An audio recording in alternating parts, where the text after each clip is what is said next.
Close होता है।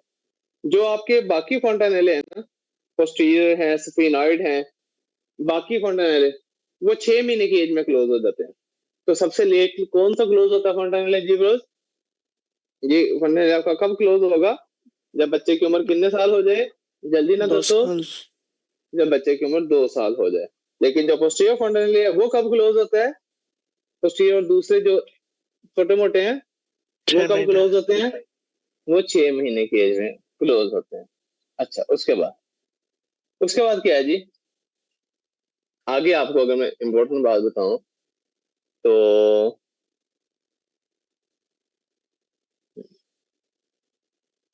अच्छा, फोंटानेले से हम आइडिया किस चीज का लगा सकते हैं? Very important. अब मेरी बात सुनो। अक्सर बच्चों को डिहाइड्रेशन हो जाती है, तो ये देखना, फोंटानेले इन डिहाइड्रेशन, डिहाइड्रेटेड बेबी। ये देखो, आप देखो, ये देखो, छोटा नवाज शरीफ। अब ये देखो, ये खड्डा नजर आ रहा है बच्चे के स्कल पे? इसका मतलब यहाँ से स्किन अंदर, यहाँ से फोंटानेली डिप्रेस है ना जी ब्रोस? Yes sir. ये बच्चा डिहाइड्रेटेड है। ये बच्चे को क्या है? तो फोंटानेली से हमें बहुत चीजों का आइडिया मिलता है। ये बच्चे को क्या है जी? ये बच्चा डिहाइड्रेटेड है। अगर आपके बच्चे का एंटीरियर फोंटानेले जो है वहां से डिप्रेस है, इसका मतलब कि माइट बी योर बेबी, वो क्या है जी? डिहाइड्रेटेड है। ठीक है।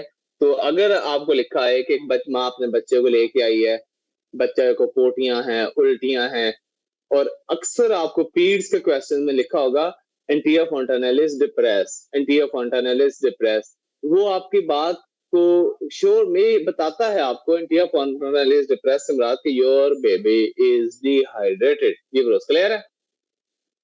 अच्छा, उसके बाद क्या है जी? ये फोंटानेली बाहर को भी आ सकता है, बाहर को भी आ सकता है। अच्छा, ये देखो, ये देख रहे हो डिप्रेशन जी ब्रोस? ये नॉर्मल बच्चों के होता है, लेकिन ये बच्चे डिहाइड्रेटेड हैं, जो क्योंकि इसीलिए इनका फोंटानेली डिप्रेस हुए पड़े हैं, क्योंकि बच्चे का ब्रेन का साइज बहुत ज्यादा होता है ना, तो इसीलिए बच्चे में फोंटानेली बहुत प्रोमिनेंट हो जाते हैं आपके जब डिहाइड्रेशन होती है। अच्छा, उसके बाद अगर फोंटानेली जो है आपका बाहर को निकला हुआ, अगर फोंटानेली आपका बल्ज है, अगर उसमें बल्जिंग है, तो इसका मतलब ब्रेन के अंदर, इसका मतलब ये देखो, ये फोंटानेली जो है वो, ये आपको नजर भी आ रहा होगा, प्रोमिनेंट से फोटो निकालता हूँ। ये देखो,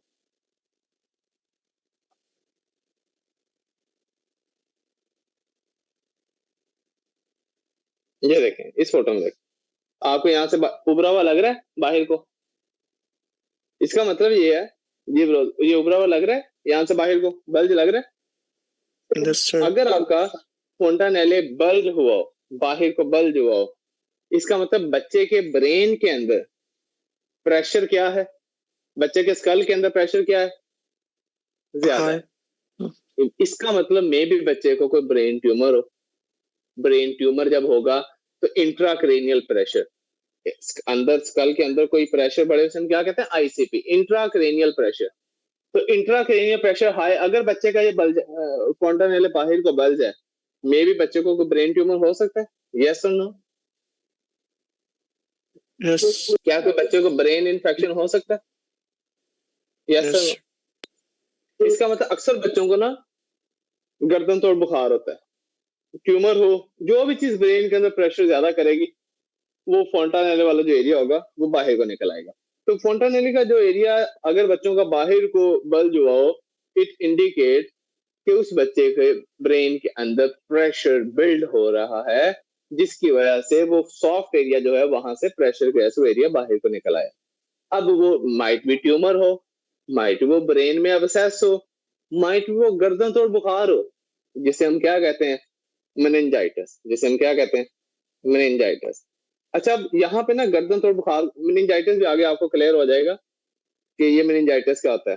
ये मेनिंजीज होती है ना हमारे ब्रेन के बाहर, जिस तरह अंडे का छिलका उतारते हैं, जो सख्त वाला छिलका होता है, अंडे का छिलका उतारते हैं, तो अंडे के बाहर एक और लेयर होती है ना जो हम उतारते हैं, छिलका उतारने के नीचे एक और लेयर होती है ना, यस सर। Yes, sir. वो जो लेयर है ना, इसका मतलब आपने अंडा खाना है, पहले वो सख्त ऊपर से चिट्टा खोल उतारो, उसके नीचे फिर आपके एक और एरिया होता है जिसे एक और लेयर होती है, झिल्ली सी होती है, वो भी हमें उतारनी पड़ती है। ये उसामा तो जुमरे से जो है ये तो खा जाता है, ये तो एक दिन मुझे न्यूट्रिशन के बेनिफिट भी बता रहा था, कहता सर जी इसके बड़े बेनिफिट होते हैं। तो अच्छा, बहरहाल अब वो जो अंडे के बाहर झिल्ली सी है ना, मेम्ब्रेन सी है, उसको हम क्या कह रहे हैं? उसको हम मेनिंजेस कह रहे हैं।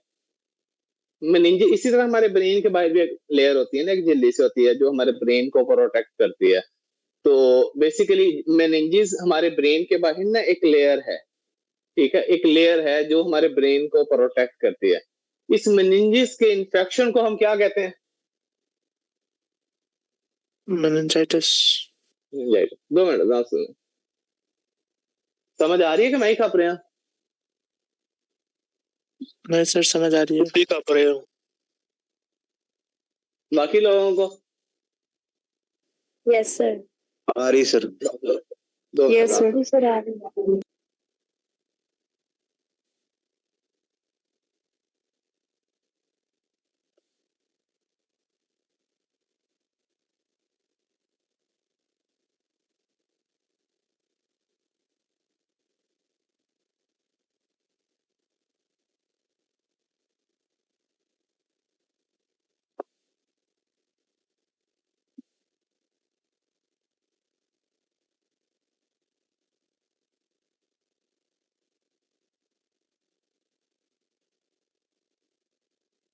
अब मेरी बात सुनिएगा जी। जी, अब होता क्या है कि जब ये बच्चे को मेनिंजाइटिस होता है ना, मेनिंजेस का इन्फेक्शन होता है, तो देखो मुझे और आपको मेनिंजाइटिस हो सकता है, हो जाता है, लेकिन मेरे और आपके ब्रेन के अंदर भी प्रेशर बढ़ेगा, आईसीपी इंट्राक्रैनियल प्रेशर मेरा भी बढ़ेगा, बच्चे का भी बढ़ेगा। अगर बच्चे को मेनिंजाइटिस होता है, ब्रेन के अंदर प्रेशर बिल्ड होगा, बच्चे के फोंटानेल जो होंगे वो बाहर को आ जाएंगे। तो बच्चे में ना, अगर मेरे अंदर मेनिंजाइटिस होता है तो मेरे अंदर क्या होगा? मेरी तो हड्डी है अब सारी, मेरा या ब्रेन का तो कोई भी पार्ट यहां से बाहर नहीं। तो जब ब्रेन बच्चे के पास, तो ब्रेन के पास ऑप्शन है कि वहां से बाहर को प्रेशर निकल जाए, बच्चे के ब्रेन का प्रेशर कम हो जाता है, क्योंकि यहाँ पे जो फोंटानेले होते हैं वो प्रेशर, वो बाहर को जब खोलते हैं तो बच्चे का ब्रेन का प्रेशर कॉम्पनसेट हो जाता है। लेकिन अब हमें अगर मेनिंजाइटिस हो जाता है, हमारे पास कोई ब्रेन के अंदर कोई ऐसी जगह है, ब्रेन के पास स्पेस है कि वो अपना प्रेशर कॉम्पनसेट कर सके? हमारा तो हर्निएट हो जाएगा ना सर। तो हमारे अंदर अब क्या होगा? हमारे अंदर गर्दन में कड़ाव होगा। तो अक्सर अडल्ट्स में क्या होता है, मुझे और आपको मेनिंजाइटिस हो जाए ना, हमारी गर्दन ही नहीं हिलेगी, हमारी गर्दन में बहुत अकड़ाव हो जाता है, नेक स्टिफ हो जाती है। और दूसरे नंबर पे हमें धुंधला नजर आएगा, हमारी विजन प्रॉब्लम हो जाएंगे, क्योंकि हमारे ब्रेन के पास ऑप्शन नहीं है, स्पेस नहीं है उस प्रेशर को कॉम्पनसेट करने की। इसीलिए बच्चों में क्या होता है, जब मेनिंजाइटिस होता है ना, बच्चों में गर्दन पे अकड़ाव कोई भी, मोस्टली बच्चों की गर्दन में अकड़ाव नहीं होता, बच्चों को वॉमिटिंग नहीं होती। यूजली जब ब्रेन का प्रेशर ज्यादा होता है ना, हमें वॉमिटिंग बहुत आती है। जब मेनिंजाइटिस होगा, इंट्राक्रेनियल प्रेशर हाई होगा, ब्रेन के अंदर प्रेशर ज्यादा होगा क्योंकि अंदर इन्फेक्शन है, मैं और आप वॉमिटिंग बहुत करेंगे, वॉमिटिंग बहुत करेंगे, गर्दन में अकड़ाव होगा, विजन का प्रॉब्लम होगा, ठीक है। आईज पे हम आगे पढ़ेंगे, पेपिलर होता है ना। अच्छा, लेकिन बच्चों में ये कुछ नहीं होगा, बच्चों में कोई विजन के फाइंडिंग्स नहीं मिलेंगी, बच्चे में कोई गर्दन में अकड़ाव नहीं मिलेगा, बच्चे में वॉमिटिंग नहीं होगी, क्योंकि बच्चे का ये जो इंटीरियर फोंटानेल है ना, ये उसके प्रेशर के साथ बाहर निकल आया है, जो बच्चे को बाकी सिम्टम्स आने से रोक देता है। बात समझ आ गई सब लोगों को? जी Bros. Yes, sir. Yes, sir. अच्छा, अब होगा क्या? इसलिए बच्चों में जब मेनिंजाइटिस होता है ना, तो फोंटानेले क्योंकि अभी क्लोज नहीं होते, तो ये बच्चे के बहुत सारे ब्रेन के सिम्टम्स नहीं अपेयर होने देते। इससे अक्सर बच्चों को मेनिंजाइटिस में पता क्या होता है, बुखार होता है, बच्चा दूध नहीं पी रहा होता, बच्चा बुखार होता है, दूध नहीं पी रहा होता और चुप नहीं करता, रोता रहता है, कंसोल नहीं हो रहा होता। तो बेबी जो होगा वो कंसोल नहीं हो रहा होगा, मतलब माँ लोरिया दे दे थक गई है कि पाला बेबी सो जाए, फलां फलां जो भी लोरिया है, अभी तो टाइम नहीं आया लोरियों का, सीख लेंगे आप सब लोग भी। तो अभी तो माँ जितनी मर्जी लोरियां दे ले, बच्चा जो है वो आगे से क्या कहता है कि नहीं मैं तो चुप ही नहीं करना। तो बच्चे को बुखार है, बच्चा चुप नहीं कर रहा, बच्चा दूध नहीं पी रहा, ये चीजें बच्चे को शो करती हैं कि माइट भी बच्चे को मेनिंजाइटिस ही ना हुआ। गाल समझ गए? Yes, sir. अच्छा, Yes, अगली sir. चीज, अगली चीज वेरी इंपॉर्टेंट, मैंने आपको ये कहा कि अगर मेरे अंदर मेनिंजाइटिस होता है, आपके अंदर मेनिंजाइटिस होता है, हमारे ब्रेन का प्रेशर बहुत हाई होगा, बिकॉज हमारे ब्रेन के पास कोई जगह नहीं है प्रेशर रिलीज करने के लिए। बच्चे में फोंटानेले होते हैं, इसीलिए अगर बच्चे के ब्रेन का प्रेशर ज्यादा हो, बच्चे के फोंटानेले उसको एडजस्ट कर देते हैं, क्योंकि वो स्पेस प्रोवाइड कर देते हैं इन हाई प्रेशर। इसलिए बच्चे की कमर में सुई मारना कोई प्रॉब्लम नहीं है, जिसे हम कहते हैं लंबर पंक्चर, जिसे हम कहते हैं ना कमर से पानी निकालना है, लंबर पंक्चर, ये भी हम आगे पढ़ेंगे। लंबर पंक्चर जो होता है, जो आपका एलपी होती है, ये जो हम एलपी करते हैं जिसे हम कहते हैं लंबर पंक्चर, ये सुई से हम पेशेंट के फ्लूइड निकालते हैं, ठीक है। एलपी नीडल इंसर्शन में आपको दिखाता हूँ, ये देखो, ये जिस तरह हम रीढ़ की हड्डी में अक्सर मरीज को हम कहते हैं ना कि आपकी कमर से पानी निकालना है, तो अभी हम इसको डिटेल में नहीं जा रहे, बस मैं आपको एक पॉइंट बताने लगा हूँ। जब हम कमर से इस तरह ये हम पेशेंट का फ्लूइड निकालते हैं ना, इस ये नीडल के जरिए से, इसे कहते हैं लंबर पंक्चर ना। अडल्ट्स के अंदर प्रॉब्लम होता है, अडल्ट्स में आप सीधी सुई मार के पानी नहीं निकाल सकते, उस पानी को कहते हैं CSF, cerebrospinal fluid, CSF. Adults के अंदर मेनिंजाइटिस हो गया ना, आप सुई मारोगे ना, मसले बनेंगे। बच्चे के अंदर कोई टेंशन नहीं होती, क्योंकि बच्चे के अंदर जो ब्रेन का प्रेशर है उसको कॉम्पनसेट कर रहा है उसका फोंटानेल है, इसलिए बच्चे में go for LP, lumbar puncture. लेकिन अगर मेरे और आपके अंदर एलपी करेंगे, क्योंकि हमारे ब्रेन के पास कोई स्पेस नहीं है प्रेशर कम करने की, तो अगर हम यहां से सुई मार देंगे ना, तो हमारे ब्रेन के मसले बनेंगे, क्योंकि ब्रेन को तो पहले जगह ढूंढ रहा है कि मुझे कहीं से जगह मिले और मैं प्रेशर कम करूं।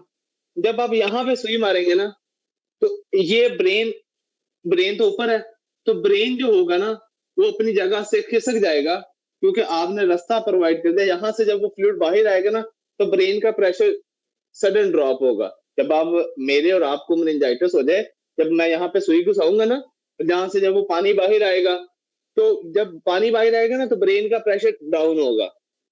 और ब्रेन का प्रेशर अगर इस तरह डाउन आप करने की कोशिश करोगे ना, आपका जो ब्रेन अंदर पड़ा है ना, ये खिसक जाना है, ये अपनी जगह से हिल जाना है। तो अडल्ट्स में एलपी जब आप करते हो, लंबर पंक्चर जब आप करते हो, कमर में सुई मार के पानी निकालते हो, तो आप इसको ब्लाइंडली नहीं कर सकते, क्योंकि ब्रेन के अंदर इतना प्रेशर होता है, अगर आप नीचे से सुई मारोगे, वो पानी वहां से बाहर निकलेगा, तो वो सडन प्रेशर लो होने की वजह से आपका ब्रेन अपनी जगह से खिसक जाता है। तो क्या लंबर पंक्चर अडल्ट्स में विदाउट एनी इन्वेस्टिगेशन आप कर दोगे? ब्रेन हर्निया होने का रिस्क होगा। तो इसलिए अडल्ट्स में आप डायरेक्टली सुई मार के पानी नहीं निकाल सकते, because there are chances to sudden drop of your brain pressure, और इट विल एक्सर्ट इट्स, आप कह लो कि इसके जो बहुत डेंजरस इफेक्ट्स आएंगे, आपका ब्रेन अपनी जगह से खिसक जाएगा, क्योंकि ब्रेन अंदर मोबाइल है हमारा, तैर रहा है। जब पानी नीचे निकलेगा ना, ब्रेन ने भी कहना मैंने भी जाना है, वो अपनी जगह से हिल जाएगा। बच्चों में ये प्रॉब्लम नहीं आता, क्योंकि बच्चों में ब्रेन का प्रेशर बढ़ता ही नहीं है, क्योंकि फोंटानेले जो होते हैं बाहर को फूल के निकल जाते हैं, वो प्रेशर को कॉम्पनसेट कर देते हैं। तो एलपी बच्चों में ज्यादा कॉम्प्लिकेट करेगी या अडल्ट्स में, ब्रेन के पॉइंट ऑफ व्यू से? Adults में. Adults. अडल्ट्स में। बच्चों में अगर हमने कमर से पानी निकालना है, इट्स वो इतनी डेंजरस नहीं है जितनी अडल्ट्स में, बिकॉज इन चिल्ड्रन इन, ठीक है, जो फॉन्टानेले है वो ब्रेन के प्रेशर को कॉम्पनसेट करते रहते हैं और उसमें आप एलपी बड़ी आसानी से कर लेते हो. देयर आर लेस चांसेस क्योंकि ब्रेन की कॉम्प्लिकेशन बने. But if there is no space for brain to release pressure, this LP needle is sufficient to lower your intracranial pressure and will leads to brain herniation. Brain की भी hernia हो सकती है. जी Bros, clear है जी? Yes, sir. आते मेरा Yes, तो sir. हमने साथ ये क्लिनिकल बेसिक से साथ जब आप क्लिनिकल पॉइंट याद रखते हैं ना तो आपको फिर ये इंटरेस्टिंग भी रहता है, टॉपिक बोर भी नहीं होते और आपको याद भी रहते हैं. तो अगर मैं आपसे कहूँ बच्चे में एलपी क्यों आसान है, बच्चे में एलपी की ब्रेन हर्निएशन लेस लाइकली क्यों होती है? फॉन्टानेले की वजह से. फॉन्टानेले प्रेशर बढ़ने ही नहीं देते. ब्रेन हर्निएशन तब होती है जब ब्रेन का प्रेशर ज्यादा हो. फॉन्टानेले तो प्रेशर को बढ़ने ही नहीं देते क्योंकि वो ब्रेन को स्पेस प्रोवाइड कर देते हैं कि इधर को निकल आओ. वो फॉन्टानेले बाहर फूल जाते हैं, ब्रेन का प्रेशर कॉम्पनसेट हो जाता है. लेकिन एडल्ट्स के पास ब्रेन का प्रेशर रिलीज करने के लिए कोई पॉइंट नहीं होता. जब आप नीडल घुसाओगे तो वो ब्रेन को हर्निएट करेगा. जी ब्रोस, क्लियर आती है मेरा जोया सामा सब लोगों को? Yes, sir. यस बाकी सर, लोग क्लियर है सर जी. बाकी लोग जो हैं Alina, Siraj, yes sir sir. शहीद से पूछिए सर. चले तो उस सामा को इग्नोर करते हैं. तो नेक्स्ट लिखें जी. ये हमारी जो है वो आपने फॉन्टानेले के पॉइंट्स याद रखने हैं. तो इंटीरियर फॉन्टानेले आपका क्लोज होगा 2 साल की एज में और पोस्टीरियर फॉन्टानेले जो होगा वो आपका क्लोज होगा कितने साल की एज में ब्रोस? 6 मंथ्स की एज में. अच्छा, अब आप लोग मुझे एक बात बताओ, बच्चे के अंदर ये जो फॉन्टानेले है ये आपको ये नजर भी आ रहा है यहाँ पे, ये ये क्लोज कब होता है? जब क्या बनती है बच्चे की हड्डी बनेगी तो यहाँ पे हड्डी बन जाएगी तो एरिया क्या हो जाएगा? Close. हड्डी बनने के लिए क्या चाहिए? Calcium phosphate. बच्चे में कैल्शियम फॉस्फेट कब पूरा होगा? जब विटामिन डी पूरा होगा. अगर बच्चों में विटामिन डी की डेफिशिएंसी हो, क्या बच्चों में विटामिन डी जब नहीं होगा तो कैल्शियम फॉस्फेट बच्चों को इंटरसाइन से अब्सॉर्ब होगा? अगर बच्चे में विटामिन डी की डेफिशिएंसी है तो ब्लड में कैल्शियम फॉस्फेट भी कम हो जाएगा क्योंकि विटामिन डी आपके इंटरसाइन से कैल्शियम और फॉस्फेट को अब्सॉर्ब करवाता है. तो वो बच्चे जो माँ का दूध पीते हैं, माँ के दूध में विटामिन डी बहुत कम होता है, इसलिए बच्चों को विटामिन डी बाहर से भी देना पड़ता है. अब माँ के दूध में क्योंकि विटामिन डी कम है, बच्चों की तो सिर्फ खुराक माँ का विटामिन डी होती है, माँ का दूध होती है. माँ के दूध के अलावा तो बच्चा और कुछ इस्तेमाल ही नहीं करता. इसीलिए बच्चों में विटामिन डी की डेफिशिएंसी बहुत कॉमन है. जब विटामिन डी की डेफिशिएंसी होगी तो इंटरसाइन से कैल्शियम और फॉस्फेट अब्सॉर्ब नहीं होगा. जब इंटरसाइन से कैल्शियम और फॉस्फेट अब्सॉर्ब नहीं होगा तो जब कैल्शियम और फॉस्फेट ही आप बच्चे को नहीं मिलेगा तो क्या ये फॉन्टानेले क्लोज होंगे? यहाँ पे हड्डी बनेगी. हड्डी बनने के लिए क्या चाहिए? Calcium or phosphate. Calcium and phosphate. और कैल्शियम फॉस्फेट बनने के लिए हमने लेना है तो उसके लिए विटामिन डी. तो वो बच्चे जिनको विटामिन डी की डेफिशिएंसी होती है, क्या उनके इंटीरियर फॉन्टानेले पोस्टीरियर फॉन्टानेले क्लोज जो है वो डिले होते हैं कि जल्दी होते हैं? Delay. यस. अगर पेपर में लिखा है, अब देखो आपको एक फॉन्टानेले पे कितने क्वेश्चन आएंगे. लिखा है जी बच्चा आपके पास आया है, माँ बच्चे को लेके आई है, उसका फॉन्टानेले डिप्रेस है, क्या आंसर लगाओगे? बच्चा क्या है? Dehydrated. यस. अगर एक माँ अपने बच्चे को लेके आई है, बच्चा रो रहा है, चुप नहीं कर रहा, ठीक है, दूध नहीं पी रहा, उसका फॉन्टानेले बल्ज है बाहर को, क्या सोचोगे? ट्यूमर हो सकता Meningitis. मेनिंजाइटिस, ट्यूमर, ठीक है, कॉमनली मेनिंजाइटिस. अच्छा, उसके बाद एक माँ बच्चे को लेके आई है, बच्चे की उम्र 3 साल है लेकिन उसका इंटीरियर फॉन्टानेले अभी तक क्लोज नहीं हुआ. नाइट में बच्चे को क्या डेफिशिएंसी है? है. Vitamin D. विटामिन डी की डेफिशिएंसी है. विटामिन डी की डेफिशिएंसी बच्चों में क्या कहलाती है? रिकेट्स. जी ब्रो, यहाँ तक सब लोगों को समझ आया? आते मेरे जोया सामा. Yes, sir. यस. उसके बाद आगे लिखेंगे. उसके बाद है जी, अब ना हमारे ब्रेन के अंदर डिफरेंट सुराख होते हैं हमारी ब्रेन की हड्डियों में, स्कल में. ये सुराख बहुत इंपॉर्टेंट है. इनके अंदर से कोई ना कोई चीज गुजरती है, अभी रटा मार लें, आगे आहिस्ता आहिस्ता आपको याद होगा, क्योंकि कुछ चीजें अभी रटा मार लें आहिस्ता आहिस्ता आपको पक्की होती जाएंगी। उसे कहते हैं ब्रेन फोरामेन। ये सब लोगों ने याद करना है, ब्रेन फोरामेन सब लोगों ने याद करना है, ब्रेन फोरामेन। अब ये देखो, ये आप देख रहे हो, इसमें ये डिफरेंट सुराख नजर आ रहे हैं, ये मोरियां जी ब्रोस, ये आपको सुराख नजर आ रहे हैं ब्रेन की स्कल में, बेस ऑफ स्कल में। Yes, sir. अच्छा, अब ये जो डिफरेंट सुराख है इनको हम क्या कहते हैं? फोरामेन। अब वेरी इंपॉर्टेंट, फिलहाल रटा मारो, और ये रटा ही हल है, आगे आहिस्ता आहिस्ता थोड़ा रटा आसान हो जाएगा, लेकिन ये रटा ऐसा टका के आपने इसको मारना है कि आपको कोई कहे भूल जाओ, आपने कहना नहीं, आपने कहना मैंने रटा मारा, मैं कैसे भूल जाऊं, तो आपने भूलना नहीं। अब ये ब्रेन के कौन से फोरामेन होते हैं? सबसे पहले हमारे, और यही इंपॉर्टेंट पॉइंट्स है जो आपको हर एग्जाम में आने चाहिए। अब ये है ना, हमारे यहाँ पे एक होती है क्रिब्रिफॉर्म प्लेट। अब आप ये देखो, गौर से मेरी बात सुनो, मेरी बात गौर से सुनो। ये क्या नाक, नेजल कैविटी, ये क्या ऊपर हमारा ब्रेन। अब आप एक बात गौर से देखो, मैं नाक के अंदर पानी घुसाता हूं, वो मेरे ब्रेन में क्यों नहीं जाता? क्योंकि ये एक बोन की, आपको ये बोन नजर आ रही है, इसका मतलब जब आपके नाक में पानी घुसता है तो ब्रेन में जा रहा है? No, sir. नहीं, ये ऊपर हड्डी की लेयर है ना, ये देखो, ये बोन है ना जी फिरोज, ये बोन है ना, Yes. इसका मतलब क्या है कि ये जो आपकी बोन है, ये आपके नाक और ब्रेन के दरमियान एक बॉर्डर है। अगर तो इस बोन के इस पार्ट को हम पता क्या कहते हैं? ये लिखा हुआ क्रिब्रिफॉर्म प्लेट। अब मैं आपको इस व्यू में ये दिखाता हूं, इस व्यू में ये देखो, ये जो पिंक सा कलर है, ये क्रिब्रिफॉर्म प्लेट है। जो इस व्यू में ये नाक के अंदर पानी घुसाओ, वो आपको ऊपर क्यों नहीं जाता? ये ऊपर क्या पड़ी है, कौन सी प्लेट पड़ी है, जल्दी से बता दो। इस प्लेट का क्या नाम है? Cribriform plate. Million dollar, million dollar. Yes yes. तो अब ये जो क्रिब्रिफॉर्म प्लेट है, ये थमाइट का पार्ट है।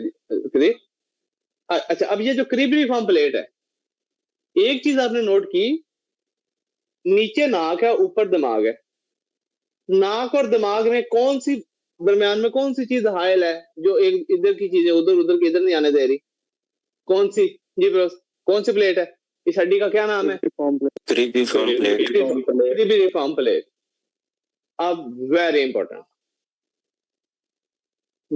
फॉर एग्जाम्पल मेरे अंदर माइट भी ये क्रिब्रिफॉर्म प्लेट बनी ना हो, यहाँ पे एक जस्ट मेम्ब्रेन हो, एक झिल्ली सी लगी हो, तो अक्सर क्या हो क्वेश्चन आता है आपको पेपर में कि नाक के अंदर से इन्फेक्शन ब्रेन में घुस गया।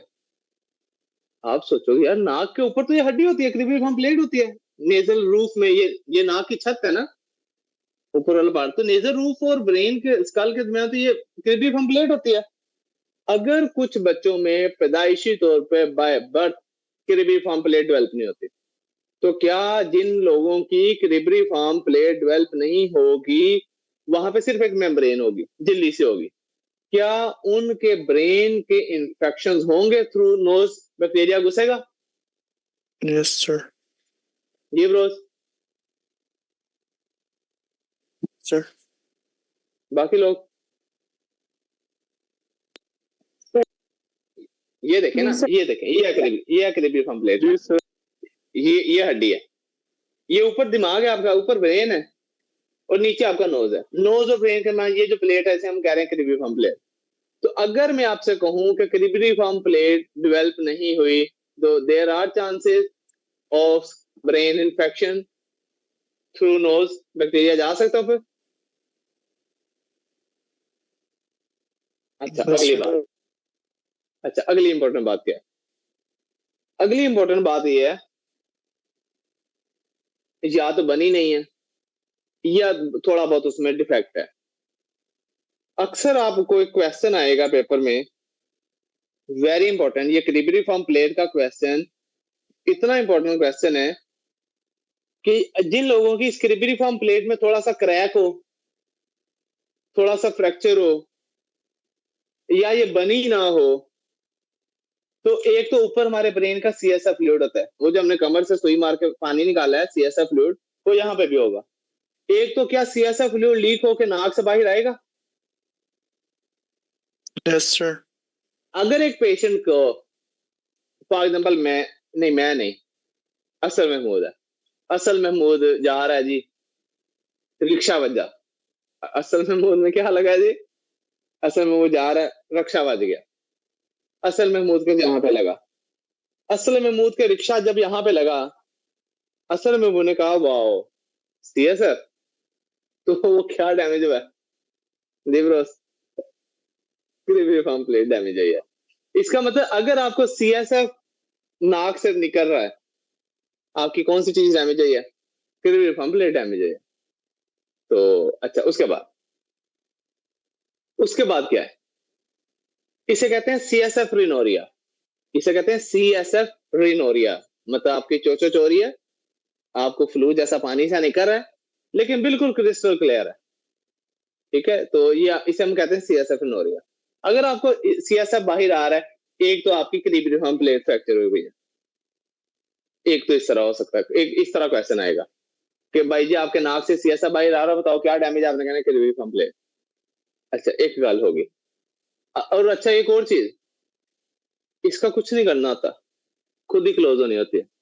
कॉन्जर्वेटिव, अगर आपको पेपर में क्वेश्चन आ जाता है ना, एक पेशेंट है, उसका एक्सीडेंट हुआ, उसका स्कल बोन फ्रैक्चर हुई, कुछ नहीं करते स्कल बोन फ्रैक्चर में, वो खुद ब खुद ही वहीं पे बड़ी बड़ी जुड़ जाती है आपस में, ठीक है? आपने इसको कुछ नहीं करना, आपने जस्ट कॉन्जर्वेटिव मैनेजमेंट करनी है, ठीक है? और एंटीबायोटिक्स देनी है प्रोफाइलेक्टिकली, ताकि इन्फेक्शन ना हो। तो अगर किसी पेशेंट को आफ्टर फ्रैक्चर सीएसएफ फ्लूइड आ रहा है नाक से बाहर, what is your management plan?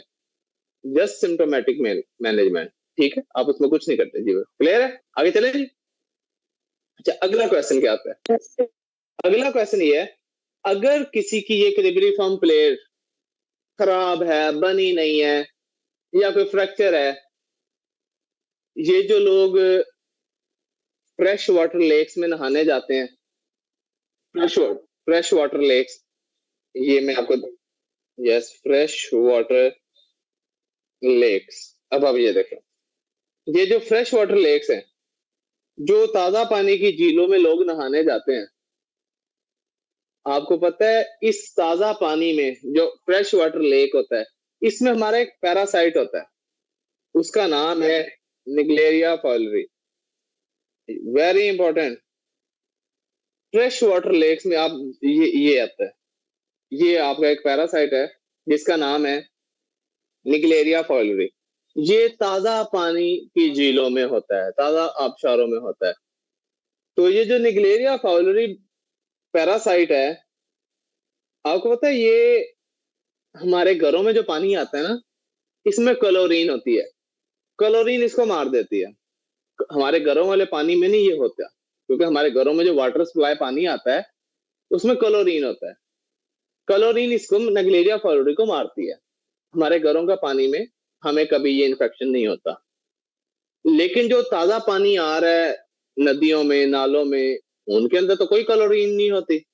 इसका मतलब ये है कि जब आप फ्रेश वाटर लेक्स में नहाने जाते हैं, उस पानी में ये आपका पैरासाइट होता है निग्लेरिया फॉलरी।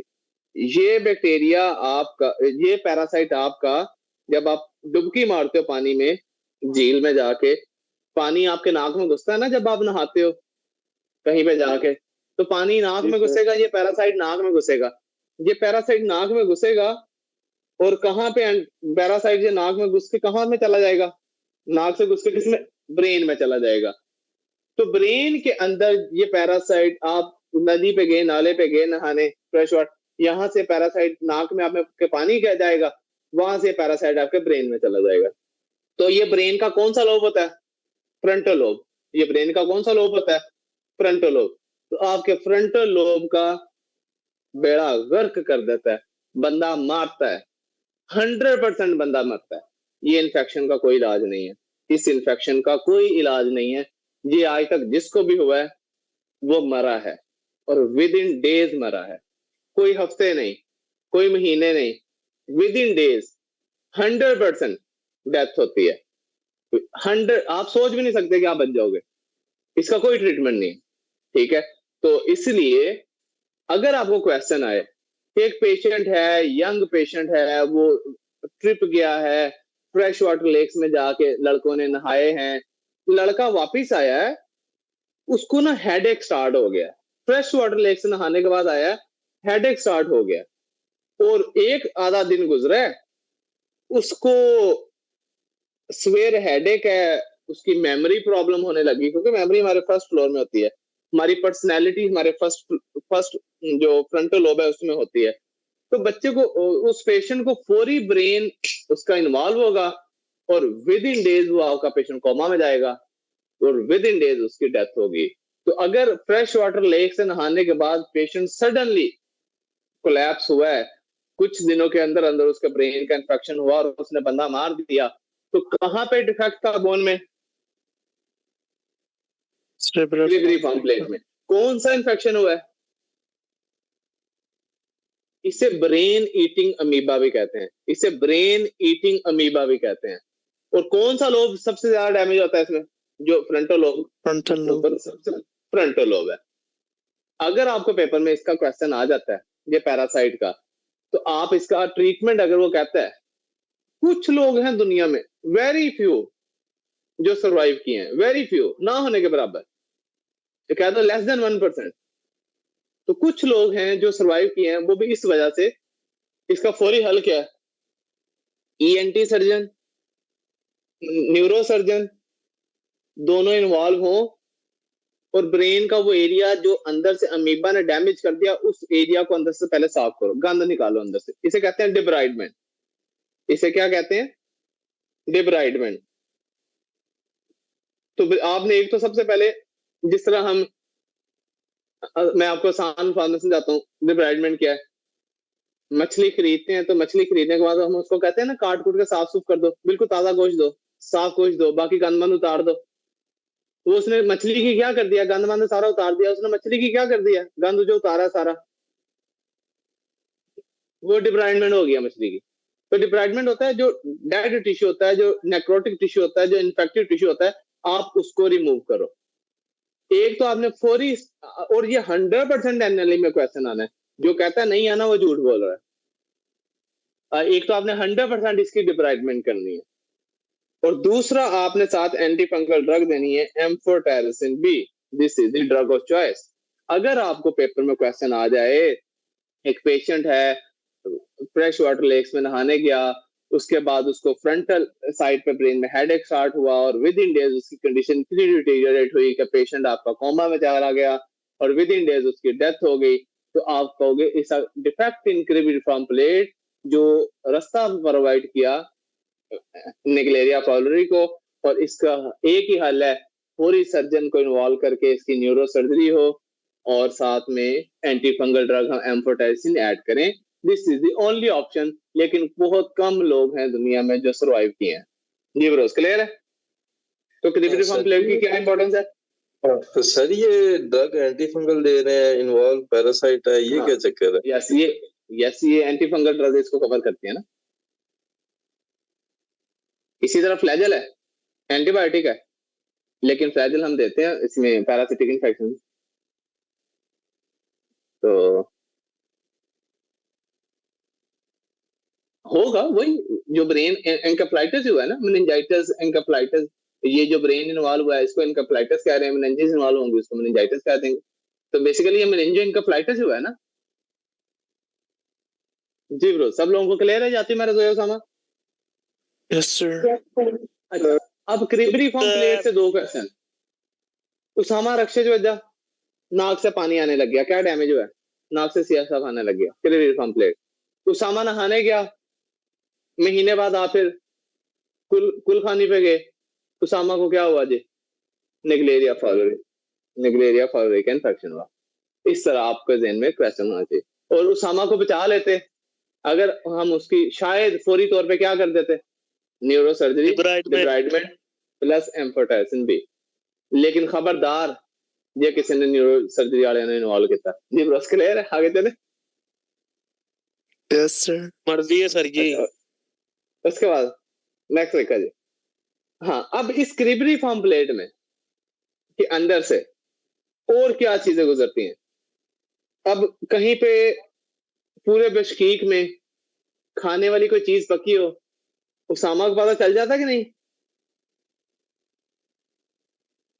Yes, पता sir. चल जाता है ना उसामा सूंघ लेता है इसका मतलब जो उसामा के सूंघने की हिस्स है वो हमारी नर्व होती है ऑल्फैक्टरी नर्व ऑल्फैक्टरी नर्व या पीली पीली आपको जो नजर आ रही है ये आपको ऑल्फैक्टरी नर्व गुजरती नजर आ रही है क्रिबिफॉर्म प्लेट के अंदर से इसके छोटे छोटे ब्रांचेस Yes, sir. इसका मतलब हमारी इस क्रिबिफॉर्म प्लेट के अंदर से कौन सी नर्व के फाइबर्स जा रहे होते हैं ऑल्फैक्टरी नर्व और आप देखो ये नीचे ये पीली पीली जो छोटी छोटी लाइनें हैं ये हमारी नाक की जो सेंसेशन है उसामा ने गुलाब जामुन सूंघे उसामा ने बिरयानी सूंघ ली उसामा ने कुछ भी सूंघ लिया जो जितनी हमारी जो स्मेल होती है जो हमारा हम लोग जो स्मेल करते हैं वो नाक के अंदर जो ऑल्फैक्टरी नर्व एंटर होती है जो सिग्नल कैरी करती है वो इस क्रिबिफॉर्म प्लेट के थ्रू ही कैरी करती है और आप एक चीज और देखो ये जो आपको पीले कलर की नजर आ रही है ना this is your cribriform plate this is your olfactory nerve ठीक है और ये आप ऊपर देखो ये जब ऑल्फैक्टरी फाइबर्स सेंस करने वाले फाइबर ये ऊपर मोटी सारी पीला सा एरिया बना हुआ है जिसे हम क्या कहते हैं ऑल्फैक्टरी बल्ब तो आपका एमसीक्यू आएगा ऑल्फैक्टरी बल्ब किस चीज के ऊपर पड़ा होता है क्या लगाओगे आंसर ऑल्फैक्टरी बल्ब किस चीज के ऊपर पड़ा हुआ है क्रिबिफॉर्म प्लेट के ऊपर पड़ा हुआ है यस तो क्रिबिफॉर्म प्लेट के अंदर जो है वो आपका ऊपर उसके ऊपर आपका ऑल्फैक्ट अगर अब आप मुझे ये बताओ अगर मैं उसामा को अभी बिरयानी की स्मेल आ रही है वो उसामा की क्रिबिफॉर्म प्लेट के अंदर से जा रही है जी ब्रो उधर से गुजर रहे हैं ना वो न्यूरॉन जो सेंस Yes. कर रहे हैं Yes, sir. उसके बाद आगे देखें जी यही आगे जाती है ऑल्फैक्टरी नर्व ये ऑल्फैक्टरी नर्व तो जी ब्रो यहाँ तक क्रिबिफॉर्म प्लेट की आपको समझ आई तो क्रिबिफॉर्म प्लेट के अंदर से क्या गुजरता है कौन सी नर्व गुजरती है आंसर क्या लगाओगे कौन सी नर्व की ब्रांच ऑल्फैक्टरी नर्व ठीक है जिससे क्रेनियल नर्व नंबर 1 भी कहते हैं तो हमारी क्रेनियल नर्व नंबर 1 जो होती है वो कौन सी होती है वो क्रेनियल नर्व नंबर 1 जो होती है वो हमारी ऑल्फैक्टरी नर्व होती है ठीक हो गया जी ब्रोस आगे चले जी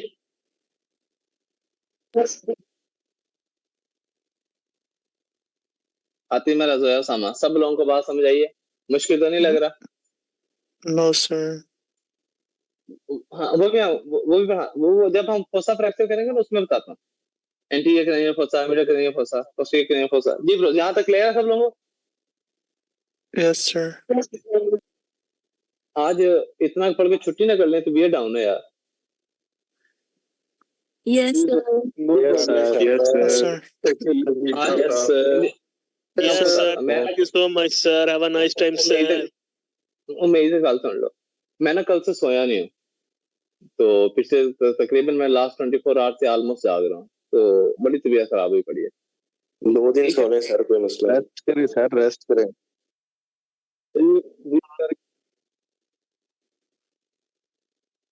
यार वो रेगुलर वालों का मसला है ना बशकीक वालों का टाइम 5:30-6 बजे उनकी वजह से तो ये हम यही करेंगे आपकी 3 बजे से लेके 6 बजे तक और मसला नहीं है और 40 मिनट की ब्रेक के बाद 6:40 से ये ठीक है सर चलो आज इतना ही हिम्मत नहीं है आगे बोलने की कल इंशाल्लाह इससे आगे कंटिन्यू करेंगे